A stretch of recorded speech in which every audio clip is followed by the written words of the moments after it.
Okay အားလုံးပဲမင်္ဂလာပါကျွန်တော်ဒီတစ်ခေါက်ရှင်းပြပေးသွားမယ့်အကြောင်းအရာလေးကတော့ကျွန်တော် brokers အကြောင်းဖြစ်ပါတယ် brokers ဆိုတာကကျွန်တော်တို့အနေနဲ့ကျွန်တော် business မှာ sign လေးစာပြောင်းတာပဲဖြစ်ဖြစ်ကျွန်တော်ဈေးအောင်ပွဲပေါ့နော်ကျွန်တော်အနေနဲ့ပွဲတစ်ခု event တစ်ခုကျင်းပဖို့အတွက်ကျွန်တော်အဲ့လိုမျိုးအကြောင်းကြားချင်တာပဲဖြစ်ဖြစ်နောက်တစ်ခါကျွန်တော် menu အသစ်ပြောင်းလာတော့ product အသစ်ရောက်တာတို့ကိုကျွန်တော် subscriber တွေစီအချိန်ပေါ့နော်အချိန်နဲ့တပြင်းကြီးပြန်ပြီးအကြောင်းကြားနိုင်ဖို့ကျွန်တော်ဒီသုံးတဲ့ message မျိုးစားလေးဖြစ်ပါတယ်အဲ့တော့ကျွန်တော်ဒီ brokers message အကြောင်းလေးကိုကျွန်တော်ဒီမှာရှင်းပြသွားကြပါတယ်ပထမဆုံးကျွန်တော် brokers သွားဖို့အတွက် brokers ဒီနေ့ကကျွန်တော် brokers နေရာကိုဝင်ပေးရမှာဖြစ်ပါတယ်ပြီးကျွန်တော်ဒီမှာ new brokers ကိုရွေးပေးရမှာဖြစ်ပါတယ်အဲ့ညမှာကျွန်တော်အနေနဲ့ I want to start my broker with နေရာမှာကျွန်တော် messenger ကိုရွေးသုံးမှာဖြစ်ပါတယ်အကယ်၍ကျွန်တော်တို့ provision ကိုဝယ်လိုက်တာပဲဖြစ်ဖြစ်စိတ်ဝင်စားလို့ဝယ်လိုက်တဲ့ဆိုရင်တော့ကျွန်တော်ဒီမှာ SMS နဲ့ email ကိုကျွန်တော်တုံးလို့ရမှာဖြစ်ပါတယ်တခြား channel တွေကိုလည်း social media channel တွေမှာလည်းတုံးလို့ရတော့မှာဖြစ်ပါတယ်အဲ့တော့ပထမဆုံးကျွန်တော်အနေနဲ့ messenger ကိုရွေးပါမယ် messenger ရွေးပြီးကျွန်တော်ဒီမှာ flow တစ်ခုတိစောက်ပေးရမှာဖြစ်ပါတယ် flow တစ်ခုတိစောက်ပေးရမှာတော့ကျွန်တော်ဒီနေရာမှာကျွန်တော်တို့ event content creation နေနဲ့တင်တဲ့အသစ်ဖွင့်နေဆိုတဲ့အကြောင်းကိုကျွန်တော်တို့ broadcast လွှင့်ပေးမှာဖြစ်ပါတယ်အဲ့တော့ကျွန်တော်ဒီနေရာမှာ enter your text ကို select ချမယ်ကျွန်တော်အနေနဲ့စာသားကို copy ကူးပြီးတော့ကျွန်တော် paste ချမယ်ကိုယ်တိုင်လည်းရိုက်ပြီးတော့ post ကို post ကိုပဲเนาะကို page မှာတင်ထားတဲ့ post ကိုပဲ copy ကူးပြီးတော့ဒီမှာကျွန်တော်ပြန်ပြီးတော့ sharing လုပ်လို့လည်းရပါတယ်အဓိကတော့ကျွန်တော်ရဲ့ post အဟောင်းကို customer အသစ်တွေကိုပြန်ပြီးတော့ပြတဲ့ဟာပြင်ကျွန်တော်ရဲ့ post အသစ်တွေ customer အဟောင်းတွေကိုလည်းပြန်ပြီးတော့ sharing လည်းလုပ်လို့ရတယ်ဒီနေရာမှာအဲ့တော့ကျွန်တော်ဒီမှာက2136လုံးပို့သွားတယ်အဲ့တော့ဒီပို့တဲ့ဟာကိုကျွန်တော်ပြန်ပြီးတော့နောက်ထပ် test form တစ်ခုနဲ့ကျွန်တော်တွားပေးရမှာဖြစ်ပါတယ်ဒီသင်ကြားပေးပုံစံအတီးကိုကျွန်တော်တို့ cut out လုပ်လိုက်မယ်ဒီတီးကိုသူကများတော့မယ်ဗျကျွန်တော် test form ကိုခေါ်မယ်ကျွန်တော် paste ချလိုက်ပါမယ်ကျွန်တော်နေတယ်ဗျအဲ့တော့ဒီပိုင်းလေးကျွန်တော်ဆက်ပြီးတော့ယူလိုက်မယ်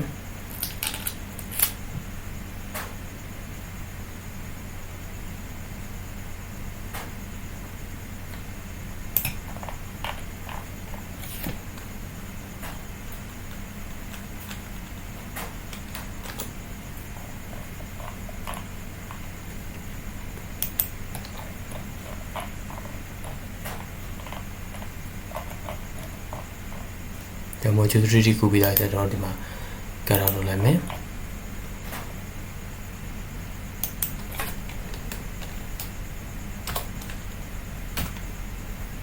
ဒီကြောင့် control V နေမယ်ဒါဆိုရင်တော့ကျွန်တော်ဒီမှာ test file တွေကပြန်ပြီးတော့ဟောဖြစ်သွားပါတယ်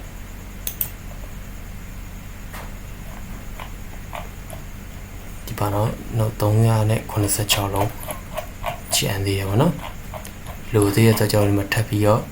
ပြန်ပြီးဖြည့်လိုက်ပါမယ်ဆိုတော့ကျွန်တော် module 2ကနေစာယူရမယ့်ကိန်းရှိရပါအဲကျွန်တော် module 2ကိုတခြား test file တစ်ခုနဲ့ကျွန်တော်တို့ပြန်ပြီးတော့ဖြစ်ပေးမှာဖြစ်ပါတယ်ဒါ module 2ကိုဆက်လက်မှတ်လိုက်ပြီးပြီးကျွန်တော်ဒီမှာ cut out နေလိုက်မယ်ပြီးကျွန်တော် test file တစ်ခုယူမယ် test file တစ်ခုယူမယ်ပြီးတော့ဒီနေရာမှာကျွန်တော် paste ချလိုက်မယ်ပြီးကျွန်တော်ဒီ module 2ဖြစ်တဲ့အပေါ်ကိုကျွန်တော်ဆွဲတင်သွားမှာဖြစ်ပါတယ်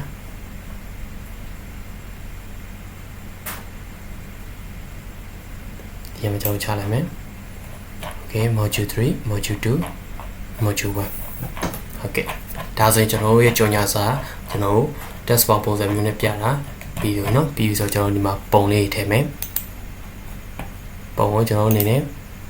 ကျွန်တော်ဒီမှာတင်တန်းမှာတုံးခဲ့တဲ့ပုံလေးတို့ပြန်ပြီးတော့ထည့်ပေးသွားမှာဖြစ်ပါတယ်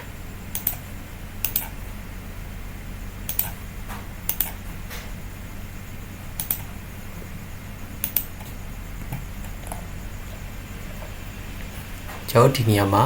ကျွန်တော်ရိုးရိုး gallery type ပုံစံမျိုးမဟုတ်ဘဲကျွန်တော်အနေနဲ့ဒီဘက်က plus gallery ပေါ့နော်ကျွန်တော်ဒီ image မဟုတ်ဘဲ plus gallery ဆိုတဲ့နေရာကိုကျွန်တော်တို့အစားထိုးသုံးပေးသွားမှာဖြစ်ပါတယ် gallery တစ်ချက်နှိပ်ပေးပါနှိပ်ပြီးရကျွန်တော်ဒီမှာ upload image နေလို့ရမယ်ကျွန်တော် recent နေရမှာသုံးပုံတစ်ပုံထည့်မယ်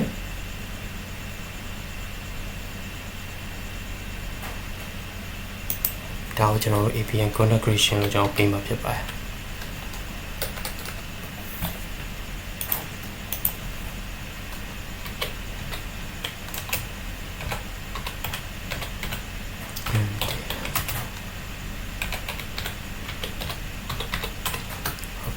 APN content creation ပါနော်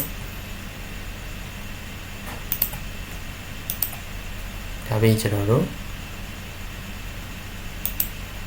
မှတ်ထည့်မယ်ပြီး upload image နိုင်မယ်ကျွန်တော်တက်တပုံထည့်မှာဖြစ်ပါတယ်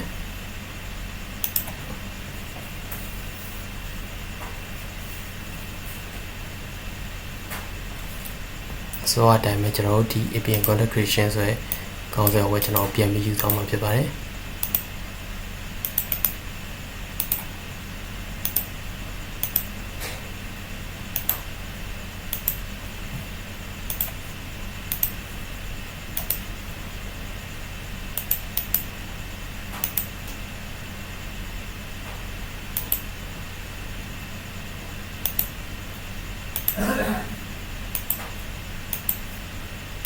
ဒီမှာ open နေမယ်ပြီးတော့ဒီမှာကျွန်တော်တို့ title ပေးမယ် okay ဒါဆိုရင်ကျွန်တော်တို့ရဲ့ပုံက၄ပုံစက်တိုက်မြင်ရမှာဖြစ်ပါတယ်လောလောနော်ပညာရွှေကျွန်တော် carousel ပုံစံမျိုးလေးကျွန်တော်ရွှေ့သွားလို့ရမှာဖြစ်ပါတယ်အဲ့တော့ကျွန်တော်ဒီနေရာမှာ square ပုံစံဖြစ်တဲ့အတွက်ကျွန်တော် square ပုံစံလေးကျွန်တော်ပြောင်းထားပါတယ်ဒီမှာ landscape ပုံဖြစ်တယ် landscape ဆိုအကျယ်ပေါ့နော်အကျယ်နဲ့ဒီမှာကတော့ student ပုံဖြစ်ပါတယ် student ပုံဆွဲထားပြတယ်ကျွန်တော် student ပုံစံ format လေးကိုကျွန်တော်ရွေးပေးလိုက်တာဖြစ်ပါတယ်အဲ့တော့ကျွန်တော်တို့ဒီမှာဒီလို message ပေးပါနော်ကျွန်တော်တို့စာကျွန်တော်သင်တန်းကြော်ညာစာပါမယ်ပြီးတော့သင်တန်းရဲ့ကျွန်တော်ကိုယ်စားပြုထားတဲ့ဓာတ်ပုံ design လေးပါမယ်ပေါ့နော်အဲ့တော့ကျွန်တော် goodness ကိုရွေးမယ် goodness ကိုရွေးပြီးကျွန်တော်ဒီညမှာ target ထားတဲ့ဟိုတော့ကျွန်တော် audience ကိုကျွန်တော်ပြပေးတော့မှာဖြစ်ပါတယ်လက်ရှိကျွန်တော်ဒီမှာရေးထားတာ this program will be sent to 4เนาะကျွန်တော်419 user ကျွန်တော်490 user ကိုကျွန်တော်ပို့ပေးမှာဖြစ်တယ်419ရောက်အဲ့တော့ကျွန်တော်419ရောက်ကိုကျွန်တော်တို့ပို့လို့ရပြီအဲ့တော့ကျွန်တော်ဒီမှာ targeting ထားလို့ရတယ် targeting မှာကျွန်တော်တို့ condition ရွေးလို့ရတယ် messenger is true messenger ရှိတယ်ဆိုရင်သူကပို့ပေးမယ်419ရောက်ထဲမှာ messenger ရှိရင်ပို့ပေးမယ်ပြီးတော့နောက်တစ်ခုကကျွန်တော်တို့ condition ရွေးပေးလို့ရတယ် condition မှာကျွန်တော်တို့အနေနဲ့ဒီမှာ language တို့ gender တို့ full name တို့ first name တို့ကိုရွေးပေးလို့ရတယ်ကျွန်တော်ဒီမှာတော့ gender ပဲရွေးမယ်ပေါ့နော် gender ကိုရွေးမယ်ပြီးရင်ကျွန်တော်တို့စီမှာလက်ရှိကျွန်တော် male fan ပေါ့နော် male fan ပို့ပြီးများတယ်259ရောက် female က159ရောက်ပဲရှိတယ်အဲကျွန်တော်အနေနဲ့ဒီမှာ200 male ပေါ့နော် male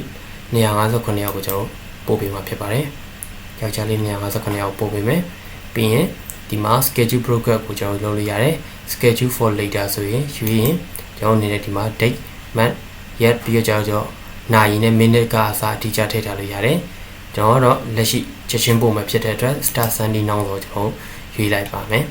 ပြီးနောက်တစ်ခုက time zone setting မှာကျွန်တော်အနေနဲ့ကျွန်တော် time travel လုပ်လို့ရတယ် time travel ဆိုတာကျွန်တော်အနေနဲ့တခြားဒီကျွန်တော်ကပါပေါ့နော်ကျွန်တော်တခြား Europe က time zone ရွေးတာတို့ Bangkok time zone တို့နောက်တစ်ခု India တို့ China တို့ဆိုပေါ့နော်တခြားနိုင်ငံတွေတခြား other countries တွေရဲ့ time zone တွေကိုကျွန်တော်ဒီမှာရွေးလို့ရတယ်ပြီးနောက်က limit sending time ကျွန်တော်အနေနဲ့ဒီသူ့ကိုဘယ်နှစ်နာရီအတွင်းမဲ့ပို့ပေးပါဆိုရဟာမျိုးတွေကျွန်တော် time zone setting မှာရွေးလို့ရတယ်အဲ့တော့ကျွန်တော်လက်ရှိတော့ကျွန်တော်တို့ရဲ့ time zone တိုင်း send all at the same time ကိုပဲကျွန်တော်ရွေးလိုက်မယ်ပြီးရင်ကျွန်တော် notification setting မှာသူတို့က၄ခုเนาะ၄ခုပေါ့နော်၅ခုကျွန်တော်ရွေးလို့ရတယ် regular push ဆိုတာတော့သူတို့ရဲ့ messenger မှာကျွန်တော်ပုံမှန်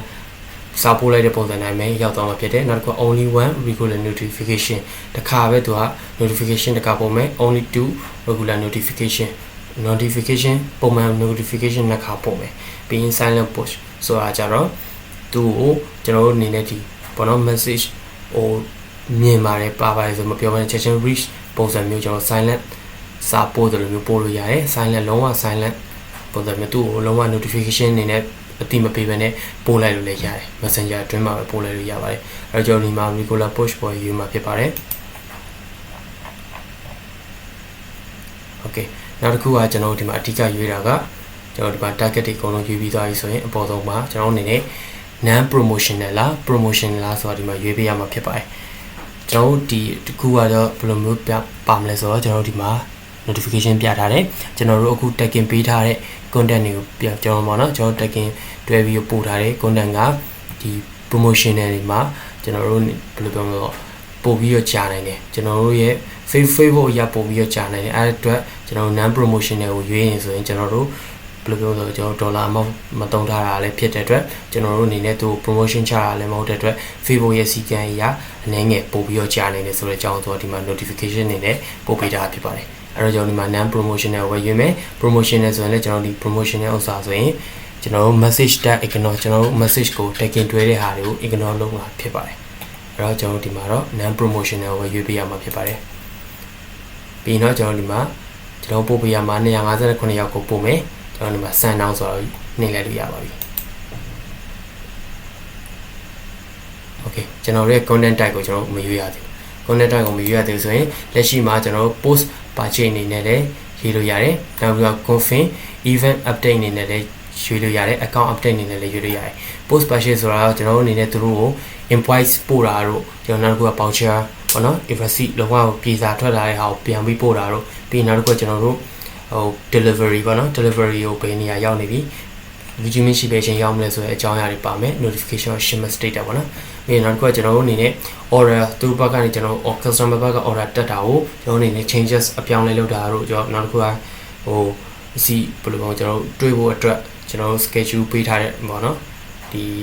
ဘယ်လိုပြောကျွန်တော် calendar မှာမှတ်ထားတဲ့ date တွေပြောင်းတာတို့ပါအဲ့ဒါမျိုးဆိုပြန်ပို့ချင်တယ်ဆိုကျွန်တော် post page အနေနဲ့ပို့လို့ရတယ်နောက်တစ်ခုက confirm event update ဆိုတာကျွန်တော်တို့ရဲ့မှာရှိရဲ့ကျွန်တော်တို့လုပ်ထားတဲ့ event နောက်လုပ်မဲ့ event တွေမှာကျွန်တော်တို့ event ဘယ်လိုမျိုးလုပ်မဲ့အဲ့ဒါမျိုးကိုကျွန်တော်ထပ်ပြီး confirm လုပ်တဲ့သဘောမျိုးအဓိကကတော့ကျွန်တော်အစောကဟို sequence message ပုံစံမျိုးတွေနောက်တစ်ခုကကျွန်တော် event post ကိုကြော်ညာဖို့အတွက်သူတို့ subscriber တွေရှိအကြောင်းကြားတဲ့စာမျိုးတွေမှာကျွန်တော်ဒီ event update confirm event update မျိုးစာရွေးပေးရမှာဖြစ်ပါတယ်နောက်တစ်ခုကတော့ account update ပေါ့နော် account updateဆိုတာကတော့ကျွန်တော် customer တွေကကျွန်တော် business ပေါ်မှာ account ဖွင့်ထားတာဖြစ်ဖြစ် agent တွေဖြစ်ဖြစ်အဲ့လိုပုံစံမျိုးကျွန်တော်တို့သူတို့ရဲ့သက်ဆိုင်ရာ member တွေကို update လုပ်တယ်အဲ့လိုပုံစံမျိုး data ချက်လက်တွေကိုပြန်ပြခြင်းနဲ့ဆိုရင် account update ကိုရွေးပေးရမှာဖြစ်ပါတယ်ဒါပေမဲ့ကျွန်တော်တက်ရှိနေရမှာကျွန်တော် others ကိုရွေးပေးမှာဖြစ်ပါတယ် others ကိုနှိပ်ပါနှိပ်ပြီးကျွန်တော်ဒီမှာ bonus ကိုရွေးလို့ရပါတယ် bonus ရွေးပြီးကျွန်တော်ဆိုတာ tagging time ပဲကျွန်တော် promotional ကို tag လုပ်ထားတယ်ပြီးကျွန်တော်ဒီမှာ send down နေလိုက်မှာဖြစ်ပါတယ်ဒါဆိုကျွန်တော် broker က send ဖြစ်သွားပြီဖြစ်ပါတယ်အဲ့တော့ကျွန်တော်ရဲ့ result ကိုကျွန်တော်ဒီမှာ go to broadcast မှာဝင်ရောက်ပြီးတော့ကြည့်နိုင်ပါတယ် okay အဲ့တော့ကျွန်တော်ဒီမှာကြည့်မယ် refresh လေးတစ်ချက်နှိပ်ကြည့်လိုက်မယ်လက်ရှိတယောက်ကိုပို့ပေးပြီးတာပြီအဲ့တော့ကျွန်တော်ဒီမှာကျွန်တော်စီဝင်လာတာကျွန်တော်စမ်းကြည့်အောင်နော်ကျွန်တော်ဒီမှာ Facebook marketing strategy online class ဆိုပြီးတော့ပါမယ် module 1ပါမယ် module 2ပါမယ်ပြီး module 3ပါမယ်ပါပြီးကျွန်တော်ဒီမှာ photo တွေကိုကျွန်တော်ဒီလိုကြည့်လို့ရမယ် okay ဒါကျွန်တော်ရဲ့ photo လေးခုဖြစ်ပါတယ်ဒီလိုမျိုးကျွန်တော်တို့ရဲ့သက်ဆိုင်ရာကျွန်တော်တို့ account ဘယ်လိုပြောမလဲကျွန်တော်တို့ business မှာဆိုင်တဲ့အသစ်တော့ကျွန်တော်အကြောင်းအရာတွေကိုကျွန်တော်တို့ ਨੇ စဉ်ဆက်မပြတ်ပါတော့ subscriber နဲ့စဉ်ဆက်မပြတ်ဖို့ကျွန်တော်တို့အကြောင်းကြားတဲ့စာမျိုးစားဖြစ်ပါတယ်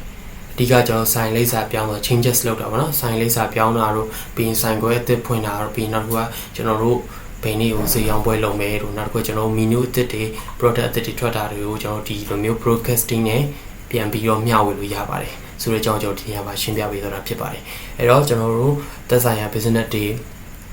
ရလုပ်တဲ့ဒီ broadcast တွေမှာအခက်အခဲရှိတာပဲဖြစ်ဖြစ်ကျွန်တော်ပို့ပြီးတော့ပေါ့နော်ကျွန်တော်တို့ ਨੇ ဆွေးနွေးတိုင်ပင်နေတယ်ဆိုလဲကျွန်တော်ဒီ student messenger group မှာဝင်ရောက်ပြီးတော့လည်းမေးမြန်းနိုင်ပါတယ်အားလုံးကျေးဇူးတင်ပါတယ်ခင်ဗျာ